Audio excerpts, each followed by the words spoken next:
December 24th, 2008. I am 12 years old.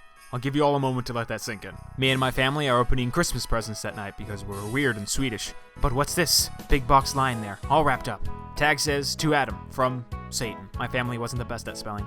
I rip it open and what do I find? The Rock Band 2 Special Edition bundle. Drums, guitar, mic, and the game of course. I couldn't believe my goddamn eyes. Next to it is a smaller package. A pin, maybe a baseball, perhaps an orange in a jewelry box. No, it's the 3rd generation iPod Nano, a portable music playing device, famous for playing Peggle. I swear to God, every song from that game went onto this glorified Altoid. Even Visions. I was crazy back then, I know. To this day, I remember December 24th, 2008 as one of the greatest Christmases of my life. I mean, I can't believe Satan knew what I wanted. All joking aside, this Christmas was very important to me because it introduced me to music. I didn't listen to the radio that much as a kid, and all I really knew were pop singles. Rock Band 2 introduced me to music genres I had never listened to. New wave, grunge, indie rock. I'd heard the names, but never heard the music. And soon, all these bands came at me like a freight train. Talking Heads, Interpol, Jethro Tull, Tenacious D. It was awesome!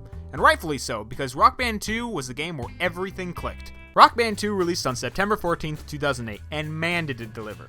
Tons of new features and improvements. The campaign got a huge overhaul. Instead of playing through a simple setlist, the career mode had you touring throughout the world, picking your own venues and challenges. Online Battle of the Bands were set up so you can compete with other players online. I mean, we got customizable setlists, drum trainers, no fail mode. This was the first time we saw albums show up on the song list. Even the peripherals were upgraded. The Fender Stratocaster with the improved strum bar, supposedly. Wireless drum sets with rubber pads and metal foot pedals. During Rock Band 2's lifetime, we watched Harmonix keep up with their promise of new songs every week, making for an extensive DLC library. We even saw the release of Rock Band Network on this game. Rock Band 2 had really set the stage for what music games should be. But why the hell are we beating around the bush here? I know what you came for. Why else would I title this video examining the Rock Band 2 setlist? It's the songs! At the time of its release, Rock Band 2 had the most songs of any other Rock Band or Guitar Hero game, until it was later dethroned by World Tour with 2 more songs. Damn you. Rock Band 2 became the first music rhythm game to feature the acts of AC/DC and Bob Dylan. We even got a tease for Chinese Democracy with Shackler's Revenge, 2 months before the album's eventual release. The full album was even later released as DLC for the game. First-timers made it into Rock Band like Pearl Jam, the Allman Brothers Band, Motorhead, Jane's Addiction, Modest Mouse, all the greats were finally on one setlist. Rock Band 2 ushered in new genres into the series. The endgame southern rock hits of the first release are replaced with guitar-shredding metal pieces. Indie hits are represented with songs like PDA, Lazy Eye, and Float On. We start seeing new metal with bands like Disturbed and Linkin Park. We get double the amount of 90s songs and songs from the 2000s. I still don't know how to refer to this era. The OOs. More grunge, more prog, more punk, and according to Rock Band's genre standards, only one southern rock song. At least we got something. Yeah, I know, I like this game a lot. It got me all stupid crazy for Rock Band, and it's just... man, it's good. Alright, real setlist time. Let's dissect this stuff. Rock Band 2 features 84 songs on the disc. Regardless of which version or platform you purchase it for, you still get 84 songs, which makes my job a lot easier. Every song in the setlist is a master recording this time, with no covers from Wave Group Studios. Miss you guys. There are technically 9 bonus songs, but these are included with the original 75-song setlist, so I just view them as an 84-song collective. 20 additional songs were released exclusively for Rock Band 2 as free downloadable content after the game came out. Customers would find a redeemable code for this downloadable pack inside the game manual. Input the code online when the time was right, and bam! 20 extra songs. However, you didn't have to do this with the Wii version, as the songs were automatically included within that game. If you're counting along with me at home, that makes 104 songs. Take that, World Tour! For those curious, here's a list of the 20 free downloadable songs. Pause if you want to read them, because I'm moving on right now. Alright, so main setlist time. 84 songs in total. I'll throw up all the song names right now if you want to study them for a bit. Take your time. Okay, enough time. So let's see them visually through the power of album. Notice anything familiar? The 4 returning albums from the first game are Nevermind, Slippery When Wet, Super Unknown, and Siamese Dream. Welcome back, guys. I'm sorry your friends didn't make the cut. One of the most incredible things about the setlist is how many first band appearances we see here. Of all the Rock Band 2 bands, only 25 have been featured before through DLC or on-disc content. The 25 returning bands can be seen here. Pretty crazy. The rest of the 59 bands are all first-timers to the series. While we're on the topic of appearances, let's discuss the bands that only appeared once on Rock Band 2 and never again.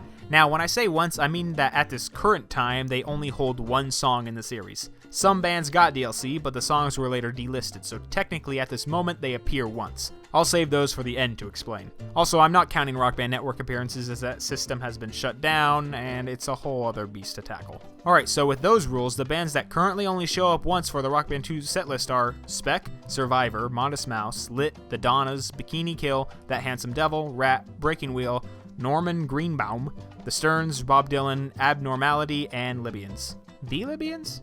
Yeah, Libyans. Alright, so those funky bands that currently show up once are both Journey and Dinosaur Jr. They did later receive DLC, but it is now delisted, so the only way to play these bands is through Any Way You Want It and Feel the Pain. And that's not even getting into the exportable shit, which I'll handle later. Also, this is super nitpicky, but this is technically Joan Jett's only solo appearance. She later joined up with the Blackhearts, which we see featured with I Love Rock and Roll and Rock Band 3, but when dealing with a solo Joan Jett, Rock Band 2 is the only place we see her. Alright, let's apply a critical lens. There we go. So I'm going to follow the same album ratings from last video, shown here, to classify these albums as critically acclaimed. A lot of these ratings were hard to find specifically, so just bear with me here. So as we can see, we have 41 critically acclaimed albums, 16 more than the original 25 from the first game. Well, 13 more if we're not counting the reoccurring albums. Now, as TerminX13 pointed out from my last video, this doesn't really do some of the more recognizable tunes justice when they miss out on the album ratings. So, as per his recommendation, I searched up to see every song's ranking on Billboard's Top 100 chart. Some missed the Top 100 but were featured highly on specific genre charts like alternative or metal. I didn't feature these charts as Rock Band contains a variety of rock songs and focusing on just one would overshadow the others, so I'm sticking to the standard US singles chart. Also, if I included everyone's specific chart peaks, then you'd get a bunch of disorganized data. I mean, do we really gotta give every kid on the team a trophy? I digress. Anyways, here's the chart positions on the top 100, including the day it peaked. Oh, wow. As TerminX13 suggested, we start to see a more rounded out setlist featuring recognizable tunes and B-sides from famous albums. Thanks, buddy. Alright, let's deal with the elephant in the room, the exports. So what songs didn't make the cut? Well, I'm gonna take this in stages, so hold on. First, let's talk about Rock Band 2 to Rock Band 3. So when the export was initially released, only 70 of the 84 songs could be transferred over. The previously unexportable. The 9 bonus songs, along with Let There Be Rock, Any Way You Want It, Battery, Give It Away, and Spoon Man.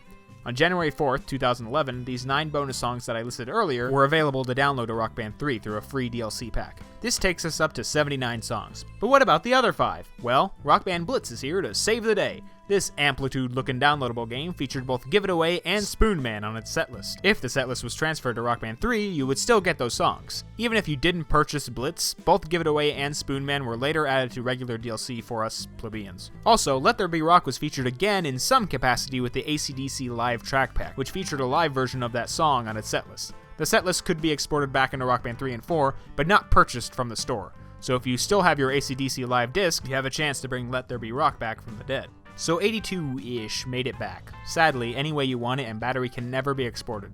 So if you want to play these songs, you have to play them on the Rock Band 2 disc. Now, when exporting those 82 into Rock Band 4, some things change. Any Way You Want It and Battery still remain unexportable, so abandon all hope there. Sorry guys.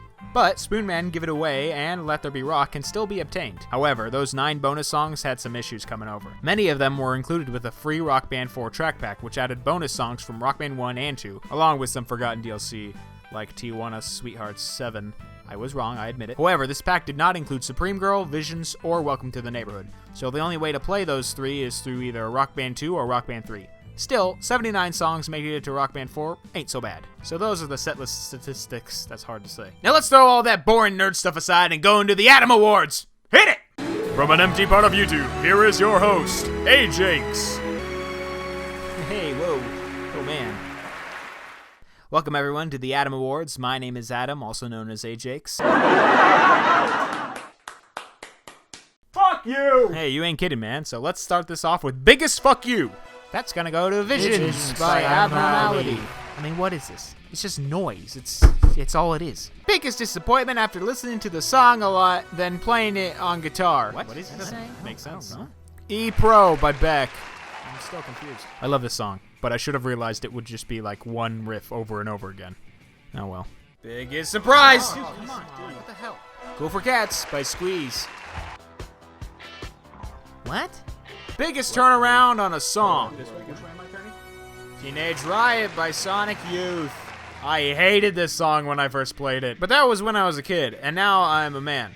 It's long, hard, and stupid, just like me. But now it's one of my favorite songs. I love the difficulty and length, and after listening to the album, the song has stuck with me, you know? So, congratulations. Here's your trophy.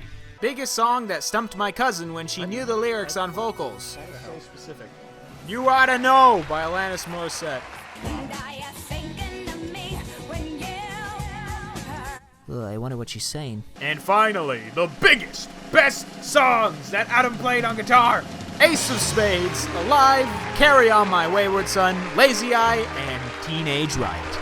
I love all these songs on guitar. You are all winners today. Thanks for coming out, everyone. Wait, what? Who? Oh, excuse me.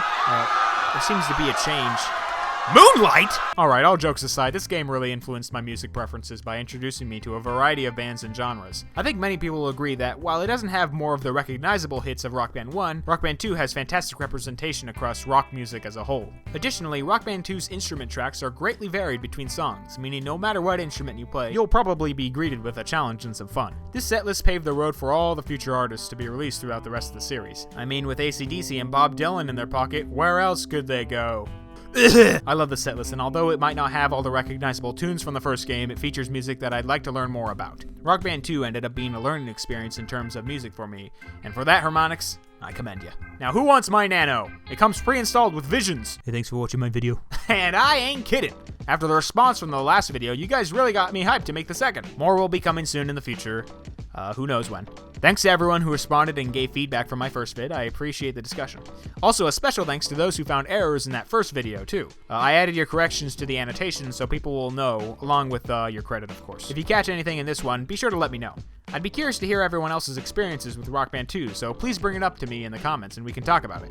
Anyone else as nostalgic as me, or did you find more flaws in 2 that I missed? Let me know. And always be sure to like, comment, and subscribe. Now I'm gonna go take a trip down memory lane with this digital saltine.